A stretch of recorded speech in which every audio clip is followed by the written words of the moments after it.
In the history of the modern world, and especially in the history of the Middle East, the 1973 Yom Kippur War remains one of the most monumental wars ever remembered. It was a war fought between two major nations of Western Asia, Egypt and Israel. With all their might, Egypt launched a full-scale attack on Israel, once again turning the eastern Mediterranean coast into a battleground. This war, which global media predicted might lead to the destruction of Israel's existence, brought the country to the brink of a major crisis. However, under the leadership of an extraordinary individual, Israel emerged from what seemed like an inevitable collapse in a truly miraculous recovery. Time itself became the witness to what happened next.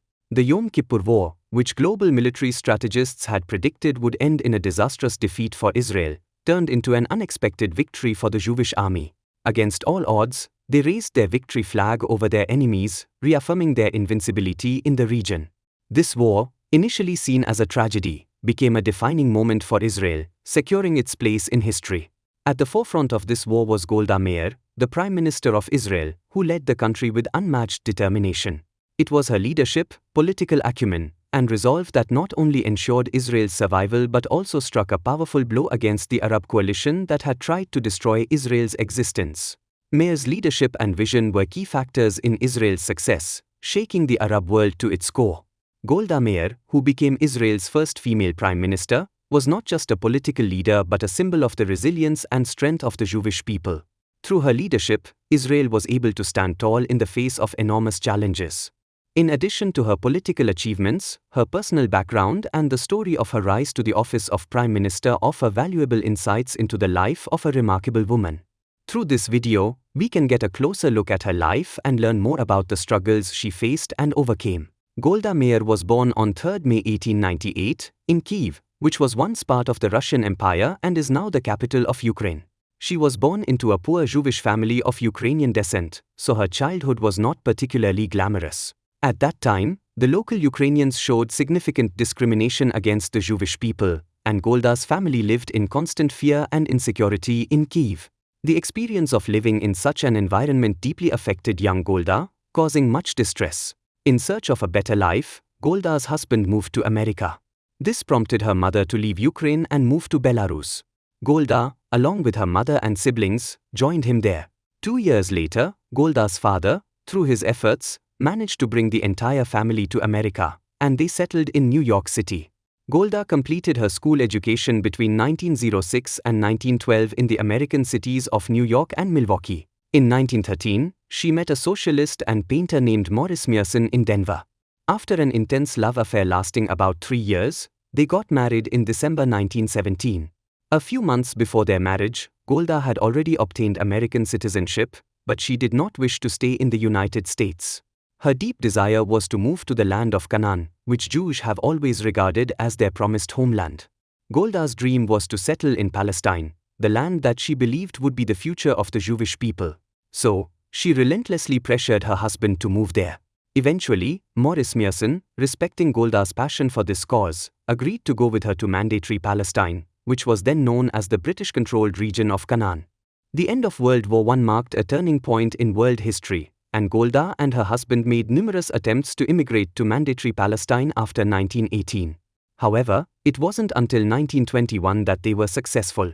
As a result, Golda's elder sister, her friend, and their families moved with them to a small town in Palestine called Tel Aviv. In the following years, Golda's parents and other relatives also joined them, and they were all settled in Mahavia village, located in the Jezreel Valley in northern Israel. Golda and Morris worked on the farms in the village, living a humble life. During this time, Golda was appointed as a representative of the Jewish National Trade Union, Histadrut, in Israel, which was known for its collective Jewish labor community called kibbutz. Though this was a new political step for Golda in the labor movement of Mandatory Palestine, by 1924, the family moved to Jerusalem, and she had to give up her position at Histadrut. In Jerusalem, Golda gave birth to a son, and temporarily took a break from her political activities. However, after a few months, more responsibilities came her way, and she and her husband had to move back to Mahavia village. It was here that Golda gave birth to a daughter in 1926. This led to a brief pause in their political activities. By 1928, Golda had gained a significant influence among Jewish working women in pre-state Israel. She was appointed as the secretary of the Working Women's Council in Mandatory Palestine and became one of the leading women in the labor movement. Golda Meir's remarkable political journey began when she was appointed as the secretary of the Jewish Women's Council in Mandatory Palestine, representing working-class Jewish women. From then on, she was known as Golda Meir, a name that combined both her own and her husband's surname, Meirson. During this period, Golda gained a reputation for her extraordinary organizational skills and leadership qualities, and she became well-loved by the British Palestine Women's Council leaders. 4 years later, in 1932, she was appointed as a prominent representative of this council and sent to the United States. This marked her second visit to America. After returning to Israel in 1934, Golda Meir was elected to the Executive Committee of the Histadrut, the Israeli labor union, a position that was a significant achievement for any Jewish woman at the time. This newfound role gained her widespread recognition and admiration throughout Israel. Her deep sense of national pride and political conviction made her a central figure in the growing Israeli state. In 1938, in response to the brutal persecution of Jews under Nazi Germany, President Franklin D. Roosevelt convened a crucial meeting in Paris to discuss the humanitarian rights of Jews. Golda was sent as a representative of the Jews in Palestine. During this meeting, she passionately advocated for the rights of Jews across the world. Her speech garnered global attention, especially in the Jewish communities of both America and Europe. Her growing influence in international Jewish circles opened doors for many high-ranking positions within Jewish agencies in Mandatory Palestine. She was also tasked with overseeing humanitarian and relief efforts for Jews across different continents during the course of World War II. This responsibility added to her increasing prominence as a leader. Golda Meir becomes a key leader of independent Israel. When Israel gained independence in 1948, Golda Meir was appointed as the Israeli ambassador to the Soviet Union by then Prime Minister David Ben-Gurion. However, she did not stay in that position for long and returned to Israel a year later. Upon her return, she was appointed Minister of Labor in the Ben-Gurion government from 1949 to 1956.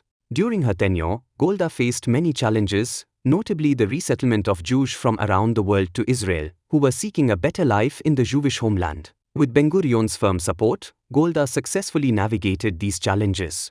In 1956, Golda was appointed Minister of Foreign Affairs after Ben-Gurion's endorsement. During her tenure, she played a critical role in the Suez Crisis, a conflict between Israel, Britain, and France against Egypt over the control of the Suez Canal. This marked Golda's first real test in foreign diplomacy. Her leadership during the crisis earned her significant respect and admiration both in Israel and internationally. Golda's skillful handling of the Suez Crisis brought Israel considerable diplomatic victories.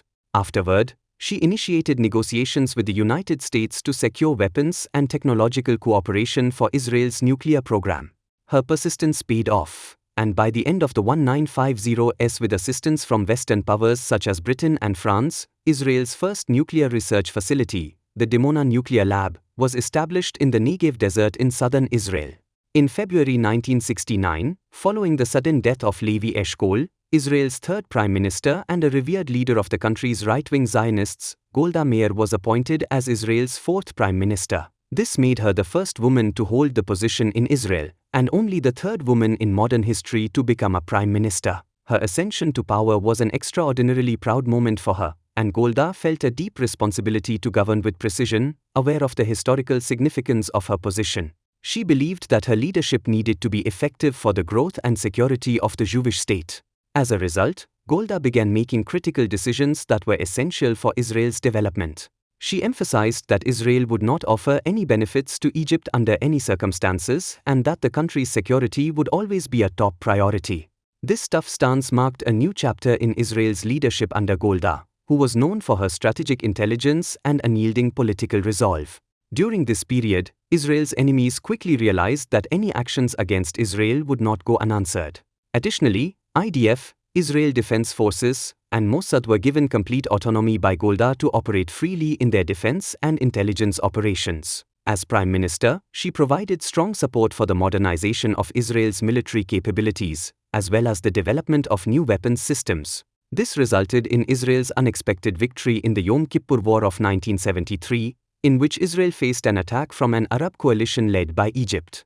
Despite an initial surprise attack that broke through Israeli defenses, Golda led her forces with incredible courage, bringing about a major reversal in the war's momentum. The war, which had initially seemed like a disaster for Israel, turned around due to Golda's leadership, ultimately raising Israel to new heights of confidence and achievement.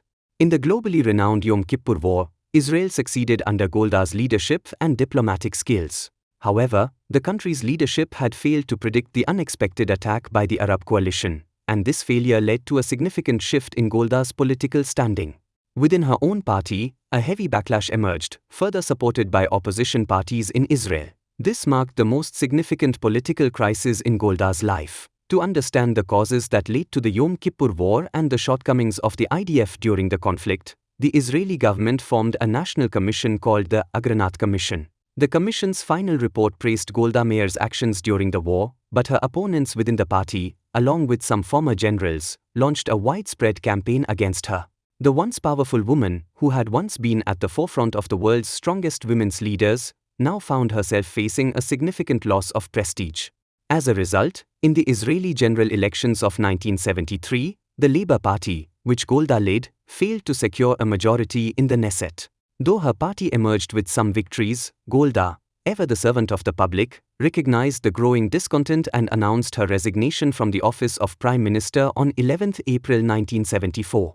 Subsequently, Golda retired from public life and settled in Jerusalem, where she spent her remaining years.